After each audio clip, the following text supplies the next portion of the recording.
Shalom et bienvenue dans ce média Kindenges Ministries. Je suis le pasteur Jean Colbert et ensemble nous allons partager la parole de Dieu.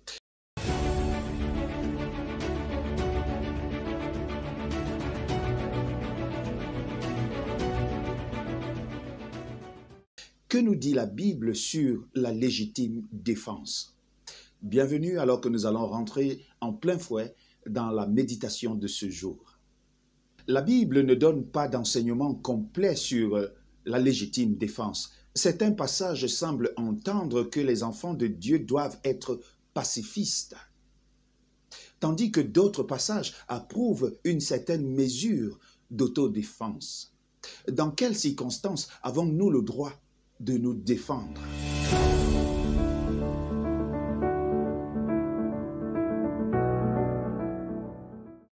La bonne manière de se défendre est une question de sagesse, de discernement et de tact. Jésus dit à ses disciples que celui qui n'a pas d'épée vende son vêtement et en achète une. Il savait qu'il serait à présent menacé, alors il a affirmé leur droit de se défendre. Peu de temps après, quand il a été arrêté, Pierre a saisi son épée et a coupé une oreille. Mais Jésus l'a repris pour ce geste. Pourquoi? Dans son zèle pour défendre son Seigneur, il faisait obstacle à la volonté de Dieu. Jésus avait averti ses disciples plusieurs fois qu'ils seraient arrêtés, jugés et condamnés à mort. Pierre a donc manqué de sagesse dans cette situation. Nous avons besoin de sagesse pour savoir quand nous défendre et quand nous en abstenir.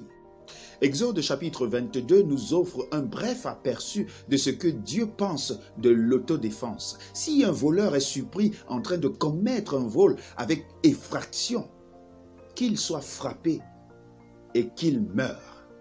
On ne sera pas coupable de meurtre envers lui. Toutefois, si le soleil est levé, on sera coupable de meurtre envers lui. Exode chapitre 22, du verset 2 au verset 3. Ce passage enseigne deux principes fondamentaux, le droit à la propriété privée et le droit de défendre ses biens. Le plein exercice de son droit à l'autodéfense ou à la légitime défense dépend néanmoins de la situation. Nous ne devons pas recourir trop vite à la force contre quelqu'un, même s'il nous veut du mal. Si quelqu'un était surpris par un voleur au milieu de la nuit et le tuait dans la confusion du moment, la loi ne le considérait pas comme coupable de meurtre. Mais si cela arrivait en plein jour, alors qu'il ne dormait pas, alors il était coupable. D'après la loi, un propriétaire ne devrait pas être trop prompt à tuer ou à attaquer un voleur qui s'était introduit dans sa maison. Dans les deux cas, il pouvait s'agir d'autodéfense. Mais il ne devrait pas recourir à la force létale.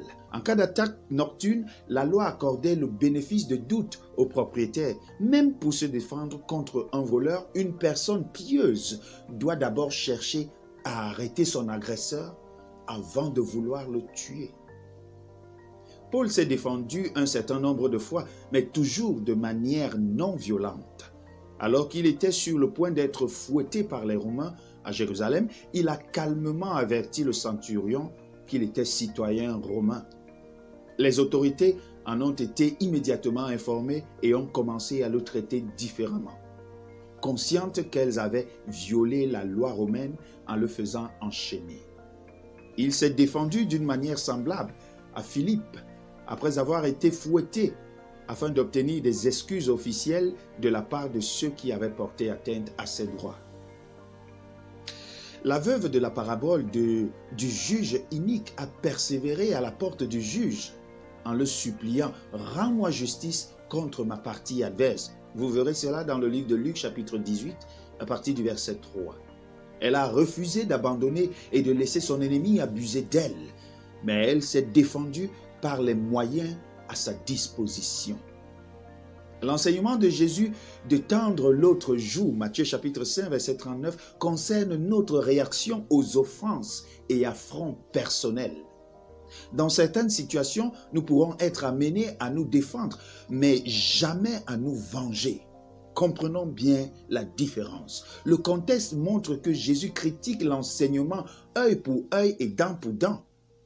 Se défendre n'est pas se venger. Beaucoup d'offenses peuvent d'ailleurs être tout simplement surmontées par l'amour et la patience. La Bible n'interdit pas l'autodéfense ou la légitime défense et les croyants ont le droit de se défendre eux-mêmes et leur famille. Mais cela ne veut pas dire que nous devons forcément le faire. Quelle que soit la situation, si nous lisons la parole de Dieu afin de connaître son cœur et que nous dépendons de la sagesse d'en haut, cela nous aidera à réagir de la meilleure manière, quelle que soit la situation. Que Dieu nous aide dans toute proportion gardée à être des hommes et des femmes sages, qui savent comment réagir et qui savent comment ramener la paix et comment chercher toujours et en toutes circonstances le bien de l'autre. Que Dieu soit béni, que votre vie et votre journée soient bénies. Shalom.